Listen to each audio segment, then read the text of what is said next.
என்னம்மா எங்க முதலாளியை இன்னைக்கு நீ காப்பாத்தினியா? எந்த ஏரியாவில் உடுந்து கிடந்தாரு? வழக்கமா இப்படிதான் விழுந்து கிடப்பாரா? ஊர்ல எந்த சைக்கிள் ரிக்ஷாக்காரனை கேட்டாலும் சொல்லுவானே. இன்னைக்கு நான் மட்டும் பாக்கலனா இந்த பணத்தை யாரோ ஒருத்தர் திருட்டு போயிருப்பான். ரொம்ப நன்றி. இனிமேலாவது அவர் கொஞ்சம் பத்திரமா பாத்துக்கங்க. ஓ, போயிட்டு வரீங்களா?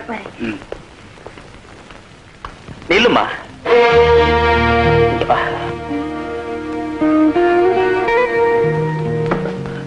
கூப்பிட்டீங்களா?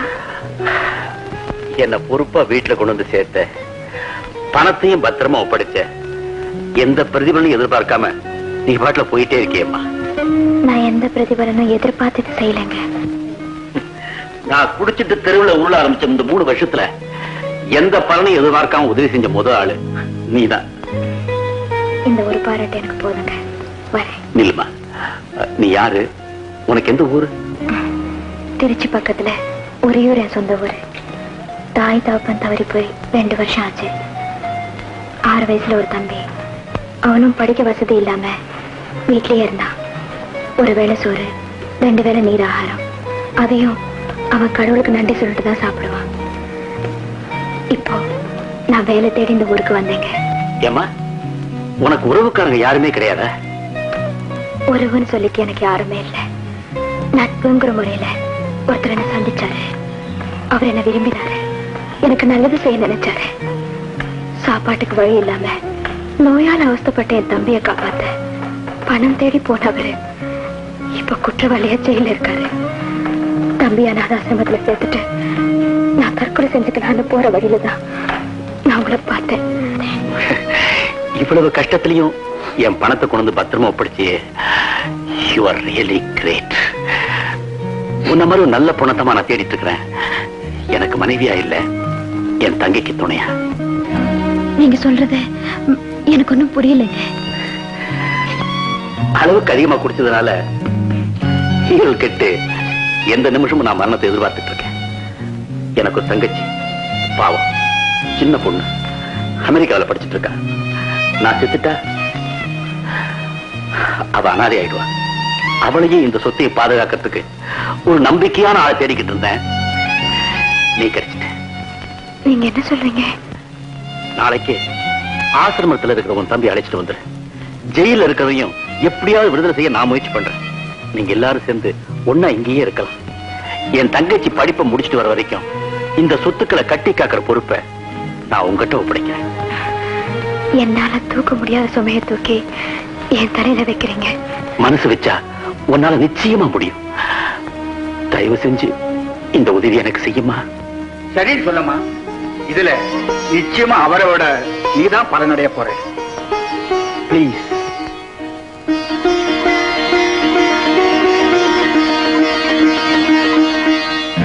மேற்கண்ட ஸ்தாவர ஜங்கம சொத்துக்கள் முழுவதற்கும் என் தங்கை ராதாவை ஏகபோக வாரிசாக நியமிக்கிறேன். ராதா மேஜராகி மேற்கண்ட சொத்துக்களை நிர்வகிக்கும் வரை தேவகியை கார்டியனாக நியமிக்கிறேன். இடைப்பட்ட காலத்தில் ராதா அகால மரணம் அடைய நேரிட்டால் சொத்துக்கள் முழுதும் தேவகிக்கே சொந்தமாகும். அதை விற்கவோ விருப்பப்பட்டவர்களுக்கு விருப்பப்பட்ட போது எழுதி கொடுக்கவோ எல்லா உரிமைகளும் தேவகிக்கு உண்டு. இந்த உயிலை யாருடைய வற்புறுத்தலும் இன்றி சுயநினைவோடு தான் எழுதுகிறேன். சரியா? கொஞ்சம் இருங்க. ராதாவுக்கு ஏதாவது ஏற்பட்டான்னு எழுதிருக்கீங்களே, அது தேவைதானா? நல்லதை நினைச்சுதான் உயிர் வாழணும், ஆனா கெட்டதை நினைச்சுதான் உயிர் எழுதணும்.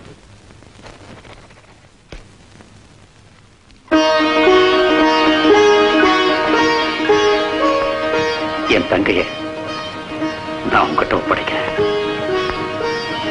உங்க சொத்துக்களை காப்பாத்தி அதுல ஒரு பைசா கூட குறையாம ராதா கிட்ட சேர்ப்பேன்னு சத்தியம் பண்றேன் சார்.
போயிடுச்சு முதலாளி.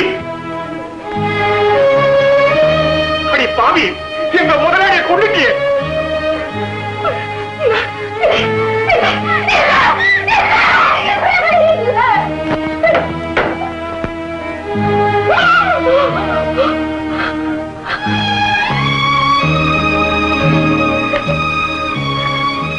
எங்க முதலாளி குடிச்சுட்டா நிதானத்தை எழுந்துருவாரு.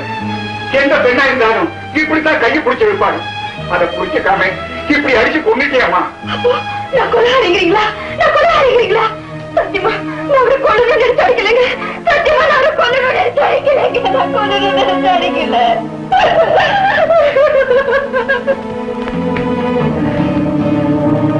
நடந்தது நடந்து போச்சு. ஒரு பொண்ணு கொடூரமான சிறை தண்டனை அனுபவிக்கிறதே என்னால பார்த்துட்டு இருக்க முடியாது. சத்தியமா உன்னை நான் காட்டிக் கொடுக்க மாட்டேன்.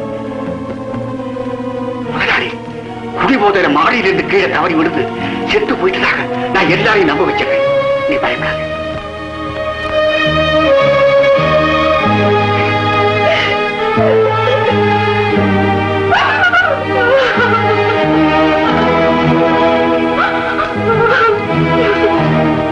நான் ஒரு கொலைகாரிங்க.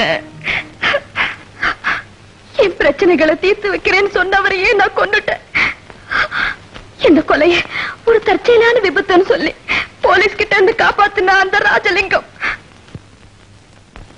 ஓஹோ, அன்னைக்கு உனக்கு உதவி செய்ததுக்காக தான் இன்னைக்கு உன்னுடைய ரத்தத்தை உறிஞ்சிறானோ அந்த ராஜலிங்கம்? ஆமாங்க, முதல்ல நடந்ததெல்லாம் போலீஸ்ல போய் சொல்லிடலான்னு தான் நினைச்சேன். ஆனா அப்படி செஞ்சா இந்த சொத்துக்களை பூரா அவன் விழுங்கிடுவானோன்னு பயந்தேன். அதனால நான் அவருக்கு செஞ்ச பாவத்துக்கு பரிகாரமா அவருக்கு வாக்கு கொடுத்தபடி ராதா வர வரைக்கும் இந்த சொத்துக்களை காப்பாத்தி அவகிட்ட ஒப்படைச்சிடணும். அதுக்கப்புறம் போலீஸ்ல போய் சரணடைஞ்சணும்னு முடிவு பண்ண. அவன் இந்த சொத்துக்களை சுருண்ட போதெல்லாம் நான் அவனை தடுத்தேன், எதிர்த்தேன்.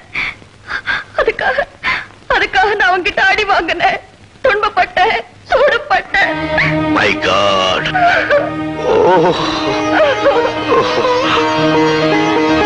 தேவி, உண்மையிலேயே அந்த சந்திரசேகர் உங்ககிட்ட தவறா நடந்திருப்பாரு நினைக்கிறியா? இந்த நிமிஷம் வரைக்கும் என்னால அதை நினைச்சு பார்க்க முடியல. நான் அவரை அடிச்சு போட்டுட்டு அறைய விட்டு ஓடி ராஜலிங்கத்தோட திரும்பி வந்து பார்த்தப்ப அவர் போன ரத்த வெள்ளத்துல கடந்தது.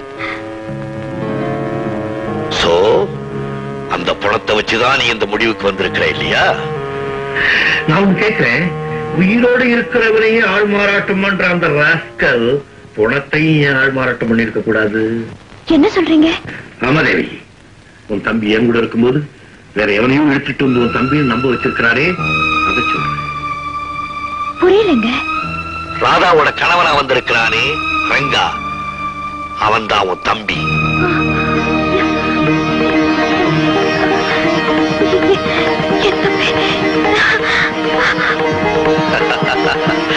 இன்னும் நீ தெரிஞ்சுக்க வேண்டியது நிறைய இருக்கு. வா.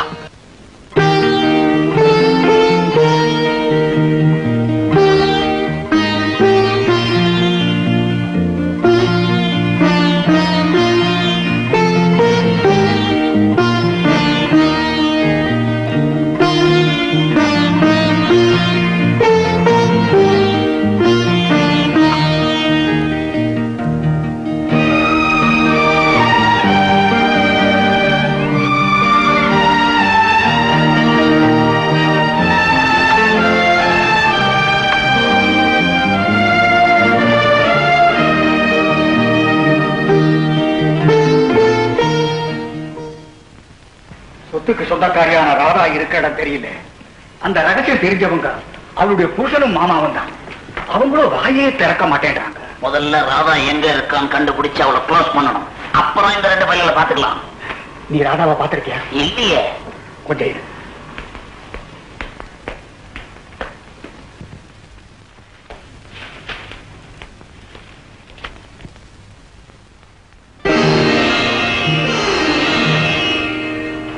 இதுதான் ராதா. நீ உடனே நம்ம ஆளுங்களை விட்டு அவளை கண்டுபிடி.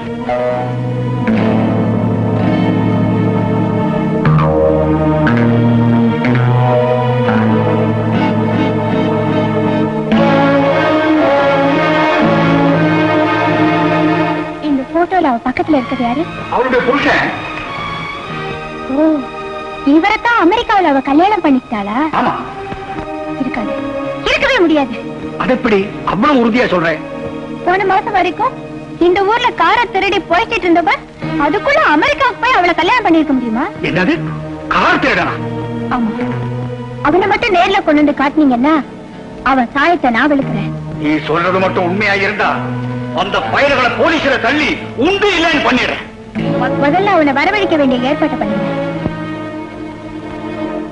ரங்கா, நீ என்னை ஏமாத்திட்டல்ல, நான் அவனை பழி வாங்காம விட மாட்டேன். மாப்பிள, ஒரு ரிக்வெஸ்ட். சொல்லுங்க. நாளைக்கு சாயங்காலம் எங்க வீட்டுல ஒரு சின்ன டின்னர், நீங்க அவசியம் வந்து கலந்துக்கணும். என்ன விசேஷம்? அங்க வந்து பாருங்களேன். கண்டிப்பா வரேன்.